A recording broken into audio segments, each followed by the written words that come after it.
কোনো একজন কাস্টমারের নামে ক্রেডিট বিল অ্যাড করার জন্য প্রথমে হোম থেকে ক্যাশ সেলসে যেতে হবে, অ্যাড নিউ। এরপর প্রথমে ওই কাস্টমারকে সিলেক্ট করতে হবে। আমরা দেখতে পাচ্ছি এখানে শুধুমাত্র ক্যাশ কাস্টমার লেখা আছে এবং অন্য কোনো কাস্টমারকে এখানে দেখাচ্ছে না। আমাদের সফটওয়্যারে যদি আগে থেকেই কাস্টমারকে সেভ করা থাকে, সেই ক্ষেত্রে ওই কাস্টমারগুলোকে লোড করার জন্য লোড অল বাটনে আমরা ক্লিক করব এবং আনোয়ার হোসেন নামের একজন কাস্টমার অ্যাড করা ছিল, তাকে দেখাচ্ছে, যার অ্যাড্রেস হচ্ছে মতিঝিল। যদি আমাদের কাস্টমার একদমই নতুন হয়, অর্থাৎ তার নাম আমাদের সফটওয়্যারে এন্ট্রি করতে হয় নতুনভাবে, সেক্ষেত্রে আমরা অ্যাড নিউতে ক্লিক করব। অ্যাড নিউতে ক্লিক করে কাস্টমারের নেমটা আমরা দিব Afzal Hossain, customer group local, address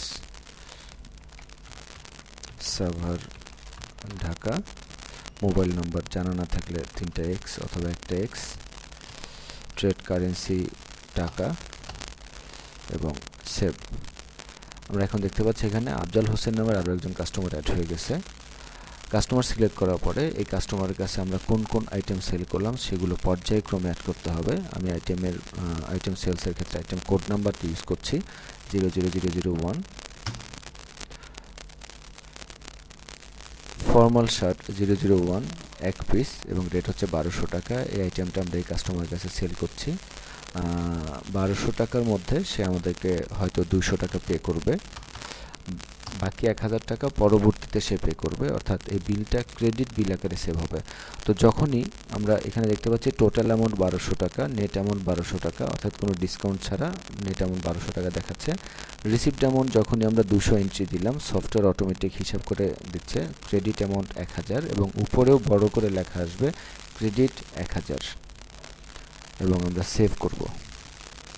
আমরা আরও একটা ক্রেডিট বিল সেভ করব এখন, আইটেম 00002 আইটেম এখন আমরা সেভ করব, অর্থাৎ এই কাস্টমার আমাদেরকে কোনো টাকাই দিল না, সম্পূর্ণ বিলটাই ক্রেডিট আকারে সেভ হবে। সেভ করতে গেলে এক্ষেত্রে সফটওয়্যার আমাদেরকে ওয়ার্নিং দেবে সিলেক্ট কাস্টমার, অর্থাৎ কোনো কাস্টমারের রেফারেন্স ছাড়া আমরা ক্রেডিট কোনো বিল সেভ করতে পারবো না।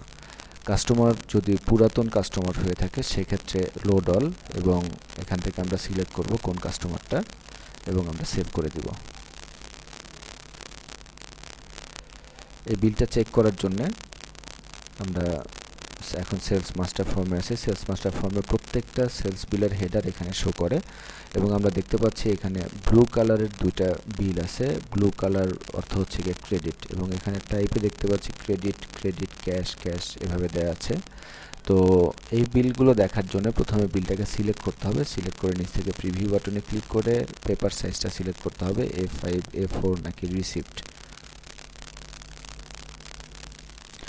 এখানে আমরা দেখতে পাচ্ছি একটা A5 সাইজের বিলটা শো করছে এবং এখানে একটা আইটেম আছে লং পাঞ্জাবি, যেটার প্রাইস হচ্ছে গিয়া 2500 টাকা এবং টোটাল অ্যামাউন্ট 2500 টাকা, রিসিপ্ট অ্যামাউন্ট 0 টাকা, ক্রেডিট অ্যামাউন্ট 2500 এবং নিচে ছোট্ট একটা বক্সে প্রিন্ট হবে ওপেনিং ব্যালেন্স, অর্থাৎ এই কাস্টমারের আগে কত টাকা বাকি ছিল সেটা 0 টাকা, দিস ইনভয়েস অ্যামাউন্ট 2500 টাকা, ক্লোজিং ব্যালেন্স, অর্থাৎ তাহলে এই ইনভয়েসের পরে তার কাছে পাওয়া যাবে 2500 টাকায়। যেহেতু তার আগের ব্যালেন্সটা ছিল 0 সেহেতু তার কাছে এই মুহূর্তে টোটাল পাওয়া যাবে, অর্থাৎ ক্লোজিং ব্যালেন্সটা হবে 2500 টাকা।